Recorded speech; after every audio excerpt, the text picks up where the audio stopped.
New camera, who dis? Forgive my dust. I'm still trying to figure out angles and stuff. Hey, what's up? I've been on this tear. Showed it yesterday. Was talking about yesterday. Been reading all my old gaming magazines. Not just Next Generation, but a few others. EGM and whatnot. But I found another Next Gen that had the reveal for Nintendo's big Zelda reveal. It didn't even have a name yet, but it was Ocarina of Time. It said, after years in development, Shigeru Miyamoto's greatest creation will redefine the art of 3D action adventures forever. Feel like it's a decent prediction. I think they were probably right. That was a big deal, right? But here's what I learned from perusing this particular issue. By the way, this was volume number 4, issue 42. This would have been May 98. Okay, May of 98. And in here they review Tekken 3, Die by the Sword, 1080 Snowboarding. Oh, that game. Diablo for the PS1, Battlezone, and Grand Theft Auto, the original Grand Theft Auto. This is the era we're talking about. Skipping through here, and something hits me. Today we're always looking at big game reveals or delays or problems. Like a game comes out and people are not exactly happy with it. Look at Starfield, and they go, "Oh, the hype was so high, and then it came out and it wasn't as good as we thought, but it still sold millions." And so there's those cases, and then there's other cases where a game like what was the Sony one that just canceled? I forgot the name already.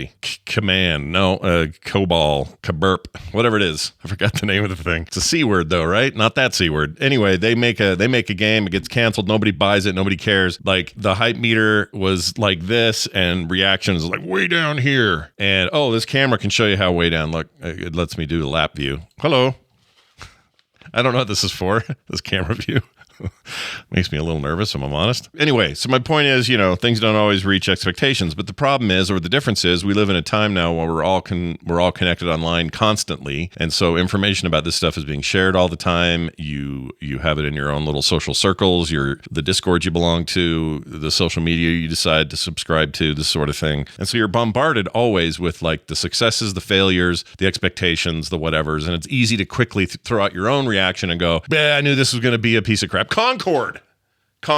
I got there. It took me a minute. Anyway, I realized reading through this, it's such a slower process back then. From announcement, hype, lead up, release, nobody cared, or release, everybody cared. You know what I mean? And it was such a smaller industry, even though we all felt like it was huge then. So I was looking through here, and there's this game in here called Prax War. Okay. This is a game described as here's what they ask at the beginning of this article. It's into their alphas, next generation alphas, which basically meant previews. They weren't really alphas. They were games that weren't out yet. This is for PC. It was published by Electronic Arts. The developer was Rebel Boat Rockers. I don't hear about them much more anymore, do you? It's probably because they're not around. Anyway, this came out fall of 98, I think, unless it got canceled. I'm not even sure the game came out. But anyway, it says, can a team of former 3D Realms employees put Duke in the doghouse?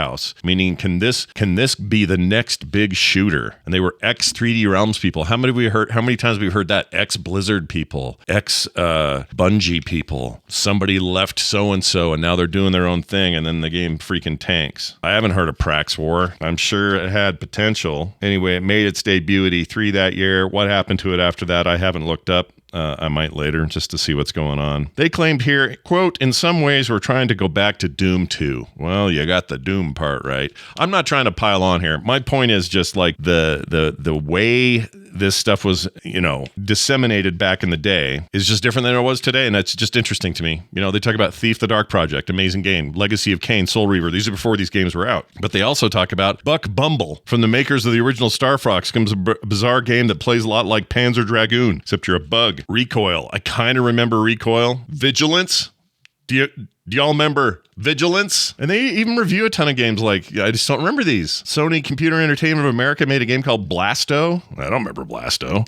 Death Trap Dungeon gave it 1 star. Did not like it at all. Don't remember that. Gex Enter the Gecko, but that, I remember that. Some of these I remember, but it's just like, there was a Judge Dredd game that apparently was just utter trash. That got reviewed. Yeah, Tekken 3 got a perfect score. That's cool. Tekken 3 is a great game. Anyway, you know what I'm trying to get at. Here we go. Another game you've never heard of, but somebody was excited about. Tex Murphy, Overseer, published and developed by Axis Software. I recommend doing this. Go find your old game magazines, or get a hold of them. A ton of them are online. Go to archive.org and they're just up there. And just go through this stuff. It's so much fun to go back and just remind yourself what it was like. If you weren't around then, maybe a little bit of education on how the games business used to work. See the time the Game Boy got a camera and a thermal printer. What the hell was that about? Anyway, I hope you're having a great day. Go be nostalgic for a hot minute. That never hurt nobody. And we'll see you tomorrow.